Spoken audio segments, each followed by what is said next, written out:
സ്ക്രീനിൽ കാണുന്ന കോളം ശ്രദ്ധിച്ചോ? ഈ കോളത്തിന്റെ പിന്നിൽ വല്ലാത്തൊരു രഹസ്യമുണ്ട്. ഇൻഷാ അല്ലാഹ് വീഡിയോയിൽ നമുക്ക് കേൾക്കാം. നമ്മുടെ ജീവിതത്തിൽ വലിയ പ്രതാപമുണ്ടാകാനും നമ്മുടെ ജീവിതത്തിലേക്ക് വലിയ നേട്ടങ്ങൾ കൊണ്ടുവരാനും കാരണമായി തീരുന്ന ഒരു അത്ഭുതപ്പെടുത്തുന്ന കണക്കിൻ്റെ കോളമാണ് ഞാനിവിടെ കാണിച്ചത്. എങ്ങനെയാണ് ഇത് കൈകാര്യം ചെയ്യേണ്ടത്, എന്താണ് ചെയ്യേണ്ടത്, നമ്മുടെ ജീവിതത്തിലേക്ക് വരുന്ന ശത്രുക്കളെ പോലും പരാജയപ്പെടുത്താൻ, പ്രശ്നങ്ങൾ തീർന്നു കിട്ടാൻ, എത്ര വലിയ ഇടങ്ങേറുണ്ടാക്കുന്നവരാണെങ്കിലും നമ്മളോട് ആ ഇടങ്ങേറുകളൊക്കെ നിർത്തിവെച്ച് മുട്ടുകുത്തി കീഴടങ്ങുന്ന രൂപത്തിൽ, അതായത് നമ്മളോട് രമ്യതയിലായി കിട്ടാനൊക്കെ കാരണമായി തീരുന്ന പവർഫുള്ളായ ഒരു അമലാണ് ഇന്നത്തെ വീഡിയോയിൽ നമ്മൾ കേൾക്കാൻ പോകുന്നത്. അള്ളാഹു നമ്മുടെ എല്ലാ വിഷമങ്ങളും തീർത്തു തരുമാറാട്ടെ. സകല ശത്രുക്കളുടെ ഇടങ്ങേറുകളിൽ നിന്നും കുതന്ത്രങ്ങളിൽ നിന്നും കെണിവലകളിൽ നിന്നും അള്ളാഹു നമ്മയൊക്കെ കാത്തുരക്ഷിക്കുമാറാട്ടെ. നല്ല ഇഖ്ലാസോടുകൂടി നല്ല നിയ്യത്തോടുകൂടി ഞാൻ ഈ പറയുന്ന രൂപത്തിൽ ചെയ്യുകയാണെങ്കിൽ ഇൻഷാ അല്ലാഹ് വലിയ പ്രതിഫലവും പ്രയോജനവും നമ്മുടെ ജീവിതത്തിൽ ലഭിക്കും. വീഡിയോ മുഴുവനായി കേൾക്കണേ, മറ്റുള്ളവരിലേക്ക് എത്തിച്ചു കൊടുക്കാം.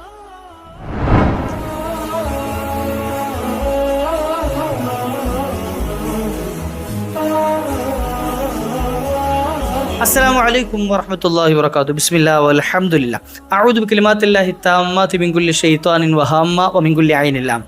ഞാൻ പലപ്പോഴും ഈ ഒരു ദിക്ർ ചൊല്ലിയിട്ടാണ് നമ്മുടെ വീഡിയോ തുടങ്ങാറുള്ളത്. അതിൻ്റെ മെയിൻ കാരണം ഏറ്റവും വലിയ ശത്രുവാകുന്ന, നമ്മുടെയൊക്കെ ഏറ്റവും വലിയ ശത്രുവാകുന്ന ഇബ്ലീസിൽ നിന്ന് കാവൽ കിട്ടണം, കണ്ണേറിൽ നിന്ന് രക്ഷ കിട്ടണം എന്നൊക്കെ ഉദ്ദേശം വെച്ചുകൊണ്ടാണ് നബി തങ്ങൾ പഠിപ്പിച്ചതെന്നാണല്ലോ. നമ്മളൊക്കെ പലപ്പോഴും പേടിക്കുന്നൊരു വിഷയമാണ് ഈ ശത്രുക്കളുടെ ഇടങ്ങേറുകൾ, കുതന്ത്രങ്ങളിൽ പെട്ടുപോകുക, ചതികളിൽ പെട്ടുപോകുക, കെണിവലകളിൽ പെട്ടുപോകുക എന്നുള്ളതൊക്കെ. അതിന് പല മാർഗ്ഗങ്ങളും അതിൽ നിന്ന് രക്ഷ കിട്ടാനായിട്ട് നമ്മൾ ചെയ്യാറുണ്ട്. ഈ സാധുവായ എന്നോട് തന്നെ ഒരുപാട് ആളുകൾ അതിൽ നിന്നും പ്രതിവിധി ചോദിച്ചിട്ട് ഉസ്താദ് എന്തെങ്കിലും ഒരു പരിഹാരം ചെയ്തു തരണേ എന്ന് നിരന്തരം ചോദിക്കുന്ന ആളുകളുണ്ട്. കഴിയുന്ന ആളുകൾക്കൊക്കെ നമ്മളതിന് പ്രതിവിധികൾ ചെയ്തു കൊടുത്തിട്ടുണ്ട്. ഒരുപാട് ആളുകൾ രക്ഷ കിട്ടിയവർ, അതിൽ നിന്ന് സന്തോഷ വാർത്ത അറിയിച്ചവരുണ്ട്. അള്ളാഹു ഇനിയും സന്തോഷം കേൾക്കാനുള്ള ഭാഗ്യം നൽകുമാറാകട്ടെ. എല്ലാവർക്കും അള്ളാഹു സമാധാനം നൽകുമാറാകട്ടെ. ഇൻഷാ അല്ലാഹ് ഞാൻ തുടക്കത്തിൽ കാണിച്ച ഒരു കോളം നിങ്ങൾ സ്ക്രീനിൽ കാണുന്നുണ്ടാവും. ഈ ഒരു കോളം ഇതൊന്ന് സ്ക്രീൻഷോട്ട് എടുത്ത് വെക്കുകയോ അല്ലെങ്കിൽ ഒന്ന് എഴുതി വരച്ചു വെക്കാൻ പറ്റുകയോ ചെയ്യുക. ഇത് കൃത്യമായിട്ട് ഇതുപോലെ തന്നെ തെറ്റാതെ കൃത്യമായി കണക്കുകൾ കൃത്യമാക്കി എഴുതി ഒന്ന് സൂക്ഷിച്ചു വെക്കുക. ഇനി എന്താ ചെയ്യേണ്ടതെന്നുള്ളത് ഇൻഷാ അല്ലാഹ് ഞാൻ പറഞ്ഞുതരാം. നമ്മളൊക്കെ പലപ്പോഴും വിഷമിക്കുന്നവർ, പ്രയാസപ്പെടുന്നതാണ് ശത്രുക്കളുടെ ഉപദ്രവം. അതുപോലെ തന്നെ നമ്മളെ ഇടങ്ങേറാക്കുന്ന, ബുദ്ധിമുട്ടാക്കുന്ന ആളുകളിൽ നിന്ന് രക്ഷ കിട്ടാനുള്ള എന്തെങ്കിലുമൊക്കെ മാർഗ്ഗങ്ങളുണ്ടോ എന്ന് ചോദിക്കാറുണ്ട്.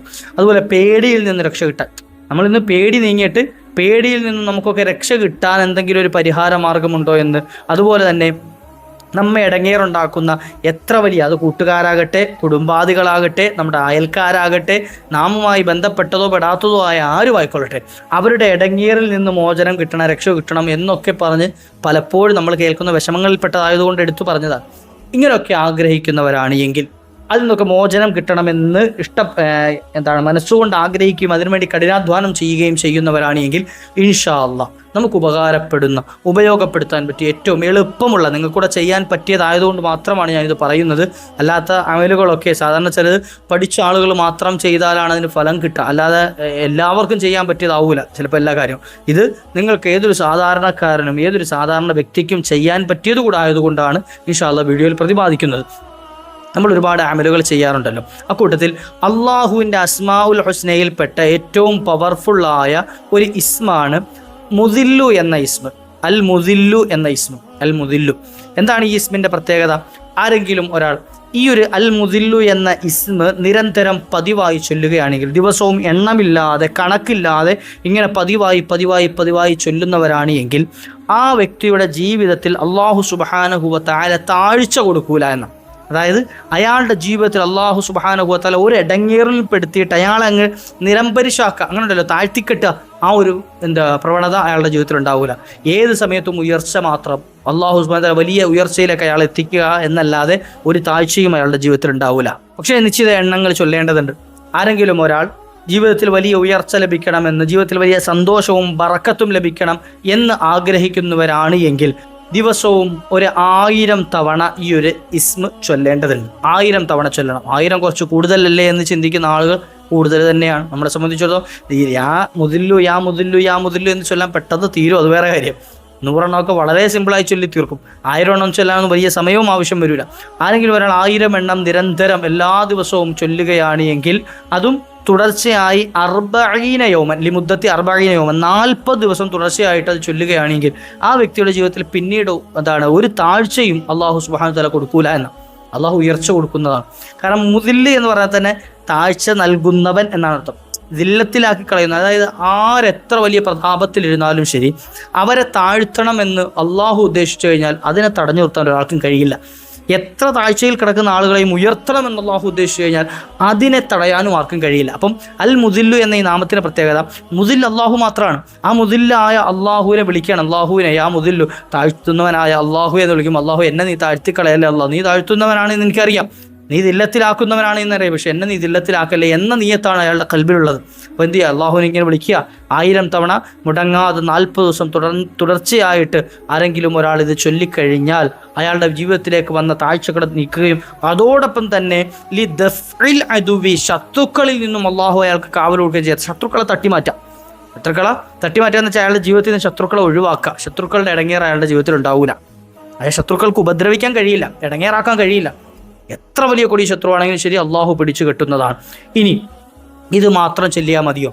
അതോടൊപ്പം തന്നെ ഞാൻ പറഞ്ഞ നേരത്തെ കാണിച്ചതില്ലേ, വരച്ച് കോളം കണ്ടില്ലേ, നിങ്ങൾ സ്ക്രീനിൽ കാണുന്ന ഈ കോളത്തിൽ കാണുന്നത് പോലെ നിങ്ങൾ കൃത്യമായി എഴുതി വെച്ച ഒരു പേപ്പറിലോ, അതായത് ഭദ്രമായിട്ട് സൂക്ഷിക്കാൻ പറ്റുന്ന രൂപത്തിൽ, അതായത് ഒരു പേപ്പറിലാണ് എഴുതുന്നത് എങ്കിൽ അത് നമുക്കൊന്ന് കവർ ചെയ്ത് സൂക്ഷിക്കാൻ പറ്റുന്ന രൂപത്തിലാണ് എഴുതുന്നത്. പെട്ടെന്ന് കീറിപ്പോകുന്ന, നഷ്ടപ്പെട്ടു പോകുന്ന കോലത്തിൽ എഴുതി വെക്കാൻ പാടില്ല. പലപ്പോഴും തകിടിലോ മറ്റോ അല്ലെങ്കിൽ പെട്ടെന്ന് മാഞ്ഞു പോകാത്ത, നശിച്ചു പോകാത്ത എന്തെങ്കിലും വസ്തുവിൽ എഴുതാനാണ് പറയാറുള്ളത്. നമ്മുടെ കൂടെ എപ്പോഴും സൂക്ഷിക്കാം. ഇനി ലാമിനേഷൻ ചെയ്ത് സൂക്ഷിക്കാൻ പറ്റുന്നുണ്ടെങ്കിൽ പേപ്പറിൽ എഴുതിയാൽ മതി, കുഴപ്പമില്ല. ഇതും എഴുതിയിട്ട് സ്ഥിരമായി ആ 40 ദിവസവും തുടർച്ചയായി കൈ സൂക്ഷിച്ചിരിക്കണം. നമ്മുടെ കൂടെ പേഴ്സിലോ പോക്കറ്റിലോ എവിടെയാണോ സൂക്ഷിക്കാൻ പറ്റുന്നത് അത് കൃത്യമായി നമ്മുടെ കയ്യിൽ എന്ത് ചെയ്യണം, ഈ 40 ദിവസം ഉറപ്പായി നമ്മുടെ കൂടെ എന്ത് ചെയ്യണം, ഉണ്ടാവണം. ബാക്കിയുള്ള ദിവസങ്ങളിൽ കൂടെ ഉണ്ടാവട്ടെ, ഉണ്ടാകാതിരിക്കട്ടെ, പക്ഷേ നമ്മൾ ഈ അമല് ചെയ്യുന്ന 40 ദിവസം ഉണ്ടല്ലോ, 1000 തവണ യാ മുദില്ലു എന്ന് ചൊല്ലുന്ന 40 ദിവസം അത് നമ്മുടെ കൂടെ ഉണ്ടായിരിക്കണം. മുടങ്ങാതെ എല്ലാ ദിവസവും ചൊല്ലുകയും വേണം. 40 ദിവസം തുടർച്ചയായി ചൊല്ലുകയും വേണം. മുത്തതാബിഈനിയാണ്, അതായത് എന്ത് ചെയ്യണം, ഒന്നിനു പിറകെ ഒന്നായി തന്നെ ചൊല്ലണം. ഇത് ഇടയ്ക്ക് നിർത്താം, പിന്നെ ചൊല്ലുക, പിന്നെ നിർത്താം, അങ്ങനെയല്ല. മറിച്ച് എന്ത് ചെയ്യണം, 40 ദിവസം, ഇപ്പോൾ ഇന്ന് തുടങ്ങിയാൽ ഈ അടുത്ത ഇത് നിൽക്കേണ്ട, സ്റ്റോപ്പ് ചെയ്യേണ്ട 40ാമത്തെ ദിവസം ആയിരിക്കണം. അതാണ് വേണ്ടത്. ഇടയ്ക്കെപ്പോഴും നിന്ന് പോയി കഴിഞ്ഞാൽ എന്ത് ചെയ്യണം, അടുത്ത ദിവസം മുതൽ പിന്നെയും 40 ദിവസം അത് കണക്ക് കൂട്ടണം. ഇനി ഇത് ദിക്റാകുമ്പോൾ ഇസ്മായതുകൊണ്ട് സ്ത്രീകൾക്കും ചൊല്ലാം. അവർക്ക് മെൻസസ് ഉള്ള സമയത്താണെങ്കിലും എന്ത് ചെയ്യാം, ഈ ദിക്ർ ചൊല്ലുന്നതിന് കുഴപ്പമൊന്നുമില്ലല്ലോ. അള്ളാഹുവിൻ്റെ അസ്മാഉൽ ഹുസ്ന ചൊല്ലുന്നതിനൊന്നും വിഷയം ഇല്ല. അപ്പോൾ അതുകൊണ്ട് എന്ത് ചെയ്യുക, ഒരാൾക്കും മുടങ്ങാതെ ചൊല്ലാൻ പറ്റിയതാണ്. അപ്പോൾ എത്ര വലിയ ശത്രുതയിൽ കഴിയുന്ന ആളുകളുണ്ടെങ്കിലും ഇൻഷാ അല്ലാഹ് ഇതൊന്ന് നോട്ട് ചെയ്ത് വെച്ചോളി. നമുക്ക് നമ്മുടെ ജീവിതത്തിലെ ഇസ്സത്തും പ്രതാപവും വർദ്ധിക്കാനും താഴ്ചയിൽ നിന്ന് രക്ഷ കിട്ടാനും, അതായത് നമ്മൾ താഴ്ന്നു പോകുന്ന ആളുകളുടെ മുമ്പിൽ ലഭ്യനായി പോകുന്നതിൽ നിന്നൊക്കെ രക്ഷ കിട്ടാനും ഉപകാരപ്പെടുന്ന ഒരു അമലാണ്. നിങ്ങൾക്കൊക്കെ പ്രയോജനപ്രദമാണ് എന്ന് വിശ്വസിക്കുന്നത്. തീർച്ചയായിട്ടും ഒരുപാട് ആളുകൾ എന്നോട് സങ്കടം പറഞ്ഞൊരു വിഷയം കൂടി ആയതുകൊണ്ടാണ് ഇൻഷാ അല്ലാഹ് അങ്ങനെ ഒരു വിഷയം ഞാനിവിടെ പറഞ്ഞത്. അള്ളാഹു എല്ലാം സലാമത്താക്കി തരുമാറാകട്ടെ. നമ്മുടെ ചാനൽ സബ്സ്ക്രൈബ് ചെയ്യാത്ത ആളുകളുണ്ടെങ്കിൽ ഇൻഷാ അല്ലാഹ് ചെയ്തു വെക്കുക. കാരണം നമ്മൾ അപ്ലോഡ് ചെയ്യുന്ന ഇതുപോലെയുള്ള അറിവുകളുടെ വീഡിയോസ് ഇൻഷാ അല്ലാഹ് നിങ്ങളിലേക്ക് പെട്ടെന്ന് തന്നെ എത്തിച്ചേരാൻ അത് കാരണമായി തീരും. കമൻറ്റുകളൊക്കെ ഇൻഷാ അല്ലാഹ് നിങ്ങൾ അറിയിക്കുക, നിങ്ങളുടെ അഭിപ്രായങ്ങൾ, അതുപോലെ തന്നെ ദുആ വസിയത്തുകൾ, അതുപോലെ മറ്റേ ആരും നമ്പറൊന്നും ഷെയർ ചെയ്തേക്കരുത്.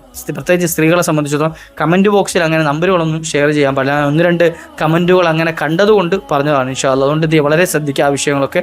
ഇനി അല്ലാത്ത ആൾക്ക് പേഴ്സണലായിട്ട് ഇനി എന്തെങ്കിലും സംശയങ്ങൾ ചോദിക്കാനുള്ള ഒരു പ്രശ്നപരിഹാരം തേടുന്നവരുണ്ടെങ്കിൽ നമ്മുടെ നമ്പർ, വാട്സപ്പ് നമ്പർ കൊടുത്തിട്ടുണ്ട്. നിങ്ങൾക്ക് അതിൽ വോയിസ് ആയിട്ടോ അല്ലെങ്കിൽ ടെക്സ്റ്റ് മെസ്സേജ് ആയിട്ടോ ഒക്കെ അയച്ചിട്ട് ചോദിക്കാവുന്നതാണ് ഇൻഷാ അല്ലാഹ്. നിങ്ങളുടെ നമ്പർ മറ്റുള്ളവരിലേക്കൊന്നും എന്തായാലും ഷെയർ ചെയ്യപ്പെട്ടു പോകൂല, ആ ബേജാറ് വേണ്ട ഇൻഷാ അല്ലാഹ്. അള്ളാഹു എല്ലാ കാര്യങ്ങളും റാഹത്താക്കി തരട്ടെ. വിഷമങ്ങളൊക്കെ അള്ളാഹു തീർത്തു തരുമാറാകട്ടെ. നമ്മുടെ എല്ലാ പ്രയാസങ്ങളും പ്രതിസന്ധികളിൽ നിന്നും അള്ളാഹു രക്ഷപ്പെടുത്തി തരുമാറാകട്ടെ. ഇൻഷാ അല്ലാഹ് മറ്റൊരു ദിവസത്തിൽ കണ്ടുമുട്ടാം. മറ്റുള്ളവരിലേക്ക് എത്തിച്ചു കൊടുക്കാൻ മറക്കല്ലേ. വ ആഖിറു ദഅ്വാനാ അൽഹംദുലില്ലാഹ്. അസ്സലാമു അലൈക്കും വറഹ്മത്തുള്ളാഹി.